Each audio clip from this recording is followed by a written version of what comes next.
Hello everyone, स्वागत है आपका हमारे प्यारे से चैनल बहन्स पढ़ाई में। आज हम करेंगे अपनी क्लास 12th बिजनेस का छठा चैप्टर जो कि है स्टाफिंग। और ये ना बहुत आसान सा चैप्टर है और छोटा सा भी है, तो आपको मजा आएगा। स्टाफिंग पता है क्या होता है? सिंपल शब्दों में कि हमारी कंपनी में थोड़ी वैकेंसी आ गई है तो हम किसी इंसान को हायर कर रहे हैं थ्रू न्यूज़पेपर या फिर थ्रू मल्टीमीडिया, है ना, या फिर थ्रू सोशल मीडिया, या फिर अपनी ऑर्गेनाइजेशन में किसी से पूछ लेते हैं कि किसी को जॉब चाहिए तो किसी को रेफर करो।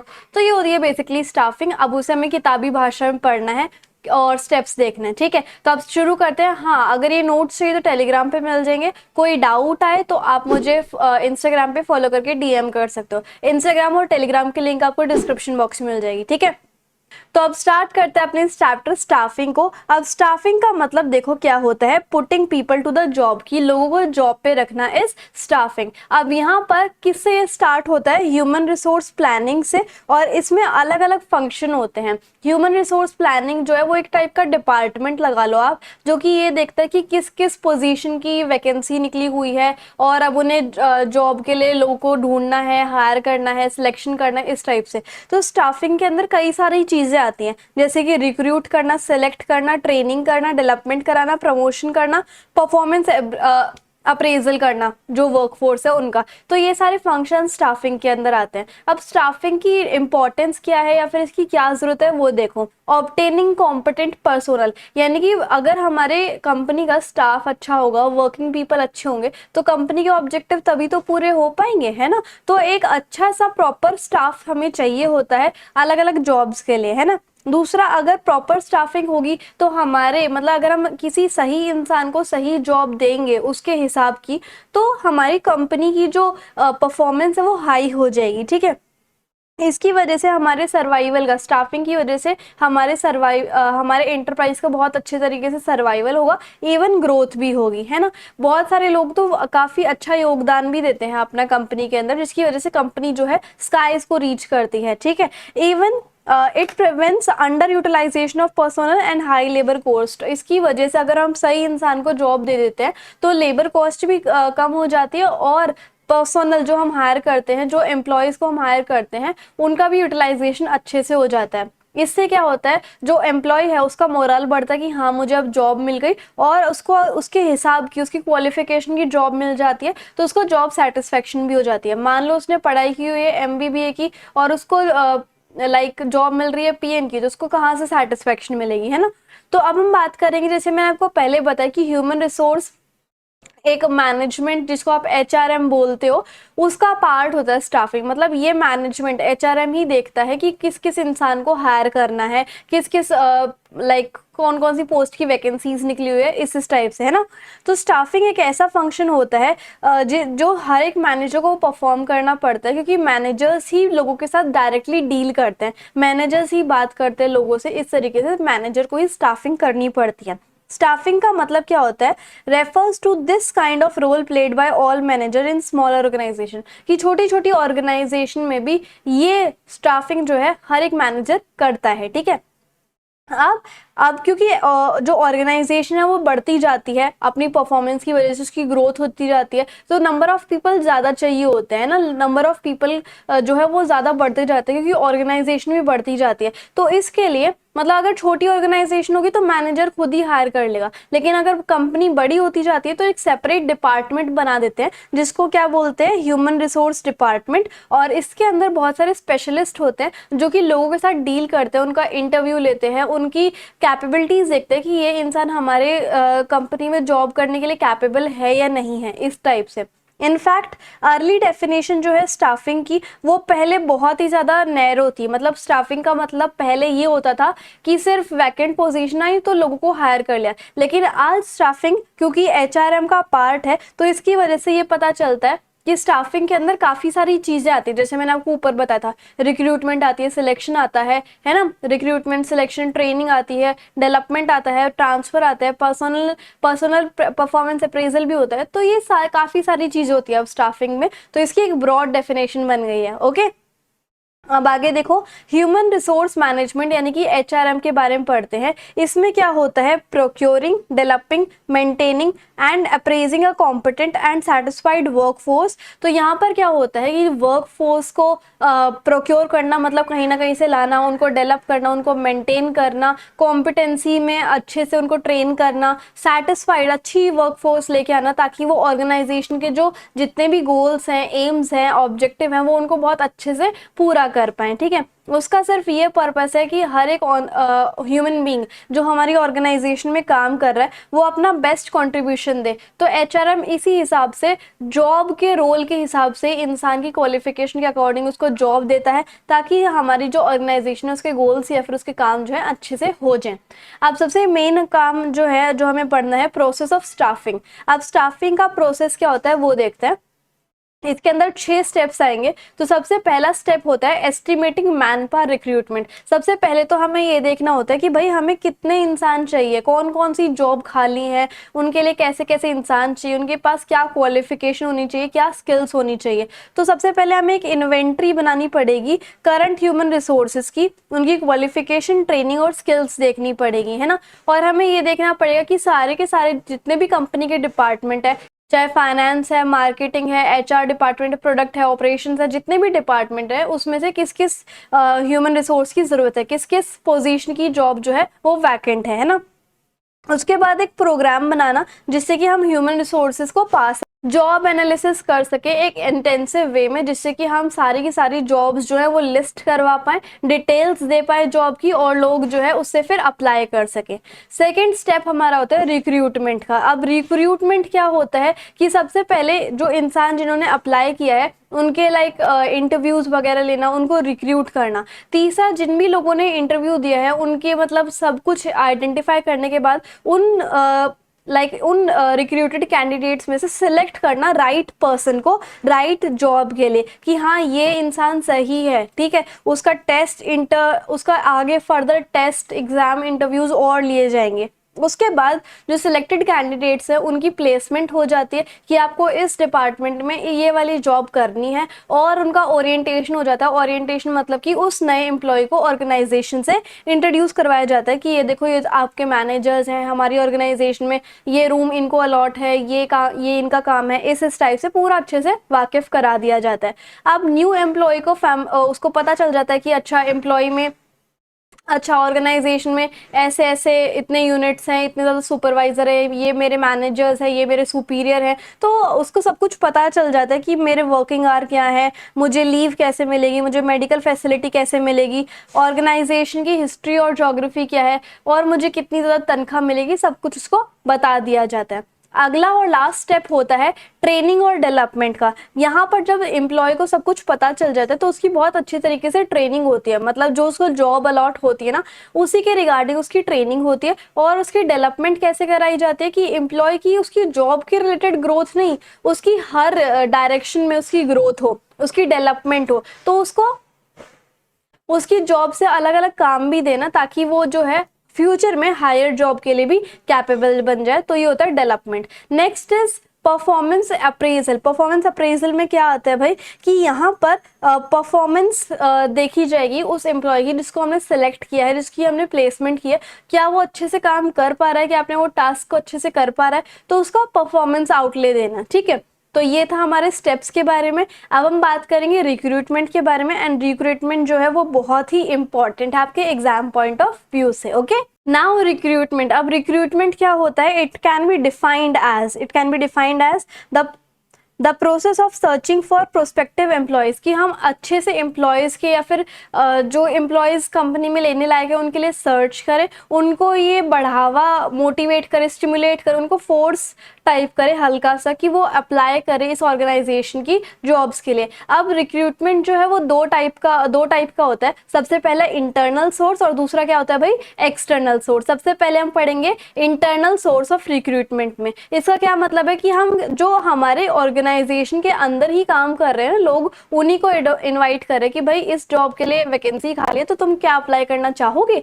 इसके लिए। अब यहाँ पर क्या होता है, या तो ट्रांसफर कर दो लोगों का, है ना, कि जो आपके ऑलरेडी कंपनी में काम कर रहे हैं एम्प्लॉय, उनका ट्रांसफर कर दो, कि पहले वो मार्केटिंग डिपार्टमेंट था वो फाइनेंस डिपार्टमेंट में जॉब कर रहे हैं, ठीक है।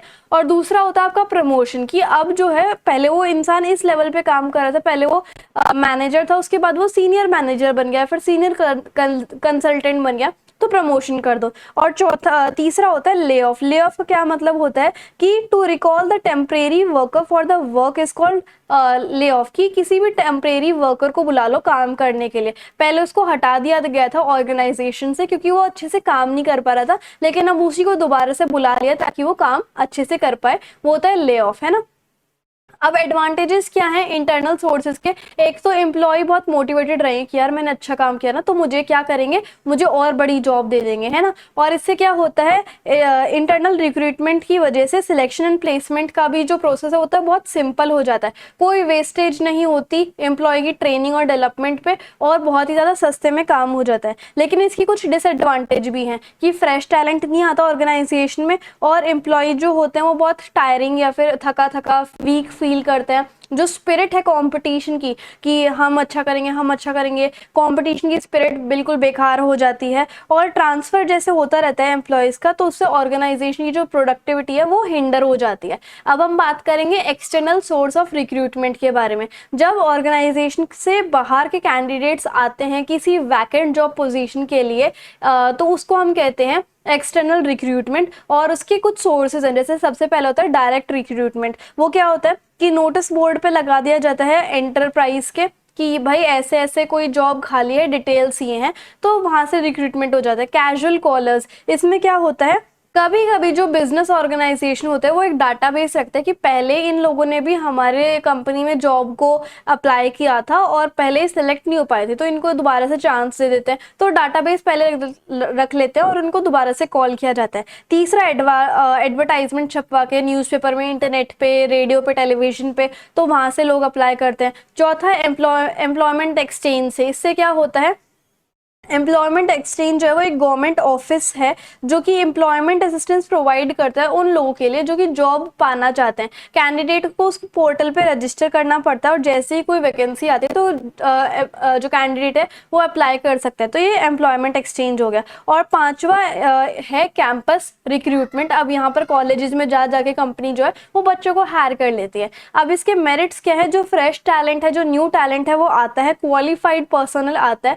बहुत अच्छी पढ़ाई लिखाई वाला आता है, वाइडर चॉइस मिल जाती है क्योंकि मैनेजमेंट के पास बहुत चॉइस होती है कि वो अलग अलग बेस्ट परफॉर्मेंस वाले इंसानों को चुन सकता है। फ्रेश टैलेंट आता है, कॉम्पिटिटिव स्पिरिट बढ़ती है ऑर्गेनाइजेशन के अंदर, सब एक दूसरे से अच्छा करने की सोचते हैं। इसकी लिमिटेशन क्या होती है कि जो ऑलरेडी वर्किंग एजेंट्स है या फिर एम्प्लॉयज़ हैं हमारे ऑर्गेनाइजेशन में, उनके अंदर डिससेटिस्फैक्शन होती है कि कोई बाहर का आ रहा है हमारी कंपनी में काम करने के लिए। ये बहुत ज़्यादा कॉस्टली है और बहुत लंबा प्रोसेस चलता है। अब रिक्रूटमेंट के बाद हमें क्या पढ़ना है भाई, सिलेक्शन पढ़ना है। सिलेक्शन भी एक इम्पॉर्टेंट पॉइंट ऑफ व्यू है हमारे इस चैप्टर का। अब सिलेक्शन क्या होता है, सिलेक्शन एक ऐसा प्रोसेस होता है कि भाई जितने भी लोगों का इंटरव्यू टेस्ट वगैरह हमने लिया था उन सब में से कोई एक अप्रोप्रिएट इंसान को हायर करना जो कि फ्यूचर पोजीशन या फिर करंट पोजीशन के लिए मोस्ट सुटेबल हो, ठीक है। अब सिलेक्शन का प्रोसेस क्या होता है, preliminary screening, selection test, employment